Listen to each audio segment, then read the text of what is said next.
একটা bargaining chip হিসাবে use করা হচ্ছে, কিন্তু এই বার্গেন করতে গিয়ে আমরা কিন্তু দেশটাকে আবার ভয়াবহতার দিকে ঠেলে দিচ্ছি। উচ্চকক্ষে যে নতুন যাদের বসাবেন তাদের জন্য কিন্তু একটা হিউজ পরিমাণ বাজেট লাগবে। এনডিএমের মাননীয় চেয়ারম্যান জননেতা ববি হাজ্জাজ বারবারই বলে এসেছেন যে আমরা একটা নির্বাচন চাই, যেই নির্বাচনের মাধ্যমে জনগণকে তাদের ক্ষমতা ম্যান্ডেট ফিরিয়ে দেওয়া হবে। এই দেশের মালিক জনগণ, তারা ভোট দিয়ে একটা নির্বাচিত সরকারকে ক্ষমতায় আনবে, যেটা গত 17 বছর হয়নি এবং গত 1 বছরও এটাকে বারবার ডিলে করে পিছানো হচ্ছে।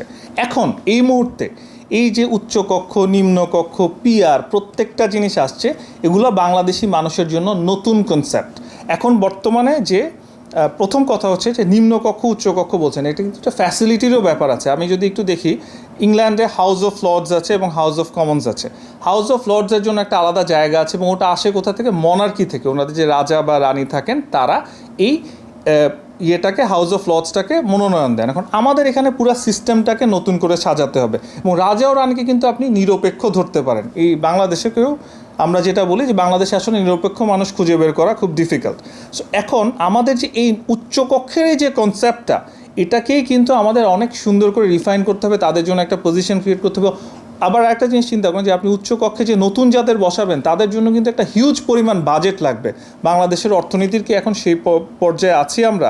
সো আমাদের সব কিছু চিন্তা করে উচ্চকক্ষ অবশ্যই একটা ভালো কনসেপ্ট, কিন্তু আমরা এই মুহূর্তে ওই পর্যায়ে আছি নাকি সেটা পর্যালোচনা করতে হবে।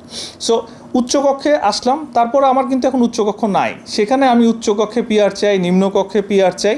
ঠিক আছে, পিআরের কনসেপ্ট এটা অনেক অ্যাডভান্সড একটা কনসেপ্ট। আমাদের এখন যেটা আছে সেটাকে আমরা বলি ফার্স্ট পাস দি পোস্ট, যে একটা পার্টিকুলার একটা নির্বাচনী এলাকা, যেমন আমরা এখন ঢাকা 17-তে আছি, এখানে একজন সংসদ সদস্য হবেন এবং যিনি এই এলাকার সব মানুষের এবং এই এলাকার সব কিছুর, আপনার এই এলাকার রাস্তাঘাট থেকে শুরু করে সব কিছু, এখানকার মানুষের সমস্যা, সুবিধা অসুবিধা সব কিছু উনি তুলে ধরবেন সংসদে। তো এখন আমরা যদি পিআরে যাই তখন কিন্তু কেউ কিছু জানছি না যে কোথা থেকে কে মনোনয়ন পাচ্ছেন। আপনি কিন্তু একটা দলকে সর্বাগ্রে, সে ফর এক্সাম্পল, তাইলে কিন্তু আবার ওই যে দলের কনসেপ্টটা চলে আসছে, এই জিনিসটা কিন্তু সবাই মিস করে যাচ্ছে।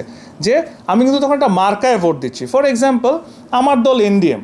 এক্সট্রিম মশার কয়েল প্ল্যান্ট ফাইবার দিয়ে তৈরি, তাই সহজে ভাঙে না, সুগন্ধিযুক্ত ও নিরবিচ্ছিন্নভাবে জ্বলে। ডেঙ্গু, চিকুনগুনিয়া বাহি সহ যে কোনো মশার বিরুদ্ধে দেয় এক্সট্রিম সুরক্ষা। এখন আমার দলের একজন প্রার্থী আছেন যিনি হয়তো অন্য দলের 50টা প্রার্থীর চেয়ে বেটার, কিন্তু আমি তো মার্কার রাজনীতিতে ভোট দিব।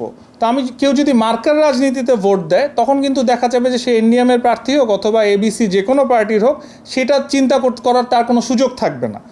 তো তখন তিনি কি করছেন, তিনি হয়তো গিয়ে একটা পার্টিকুলার মার্কায় ভোট দিচ্ছেন। সো ওই পিআরের সিস্টেমে ভোটিংটাই কী হবে, যে একজন গিয়ে একটা ভোট দিচ্ছে, সে ফর এক্সাম্পল সে এতে ভোট দিল, আরেকজনে সে বিতে ভোট দিল, কিন্তু ডি বা ই এর যে একজন ভালো কন্টেন্ডার ছিল সেটাকে সামনেই আনা গেল না। তো তাহলে লাভ কী হলো? আবার আপনি পটুয়াখালীর একজন মানুষকে ঢাকা 17-র এমপি বানায় দিলেন, সেই হয়তো জানেই না যে ঢাকা 17-র সমস্যা কী। সো এখন আপনি একটা কোয়েশ্চেন করতে পারেন এখানে যে আচ্ছা ঠিক আছে, এরকম তো অনেক হচ্ছে যে যেমন ঢাকাতে যারা মনোনয়ন পাচ্ছেন তারা কি আপনার পার্টিকুলার ওই জায়গার অধিবাসী না হলেও তিনি যখন সুযোগ পাচ্ছেন ওই এলাকার মানুষের কাছে যাচ্ছেন, জনগণই কিন্তু নির্বাচন করবেন যে তাকে আমরা আমার সংসদ সদস্য নির্বাচিত করতে পারি কি পারি না। কিন্তু এই ক্ষেত্রে পিআরের ক্ষেত্রে এরকম কোনো সুযোগ থাকছে না। এখন কোয়েশ্চেন হলো যে পিআর তো তাহলে উন্নত দেশে আছে। হ্যাঁ, উন্নত দেশে আছে, কিন্তু সব জায়গায় কি সফল না। কোন দেশে সফল? সে ফর এক্সাম্পল একটা জার্মানি অনেক অ্যাডভান্সড একটা কান্ট্রি, তারা সেকেন্ড ওয়ার্ল্ড ওয়ারের পর আজকে যে পর্যায়ে দাঁড়িয়ে আছে কোনো দেশ কল্পনা করতে পারবে না। এখন ওদের যে স্ট্রাকচার, ওদের যে এডুকেশন সিস্টেম, ওদের যে হেলথ কেয়ার সিস্টেম, ওদের কনস্ট্রাকশন, ওদের সব কিছু, সেটার সাথে তো আমি আজকে বাংলাদেশকে তুলনা করতে পারবো না। বাংলাদেশকে আমার এগিয়ে নিয়ে যেতে, আমরা 17 বছর পিছিয়ে গিয়েছি।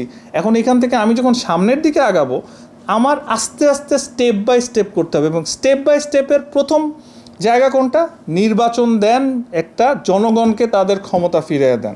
জনগণের হাতে যখন ক্ষমতা আসবে তখন তারাই ঠিক করবেন যে কে ক্ষমতায় আসবেন এবং জনগণের ম্যান্ডেট নিয়ে যিনি বসবেন তিনি ঠিক করবেন, তিনি তখন জনগণের এই ম্যান্ডেটকে সাথে নিয়েই তারা ঠিক করবেন যে দেশের জন্য উচ্চকক্ষ ভালো হবে না নিম্নকক্ষ ভালো হবে না পিআর ভালো হবে। বাট এটা একটা প্রসেস, এই প্রসেসটাকে এখন বারবার করা হচ্ছে এই কারণে যে একটা বার্গেনিং চিপ হিসাবে ইউজ করা হচ্ছে, কিন্তু এই বার্গেন করতে গিয়ে আমরা কিন্তু দেশটাকে আবার ভয়াবহতার দিকে ঠেলে দিচ্ছি, ষড়যন্ত্রের সুযোগ করে দিচ্ছি, যাতে কোনো অস্থিতিশীল পরিবেশ সৃষ্টি হয়ে কোনো অসাংবিধানিক কোনো একটা টেক ওভার হতে পারে, একটা হোস্টাইল টেক ওভার হতে পারে, এরকম একটা ষড়যন্ত্রের সুযোগ করে দিচ্ছি।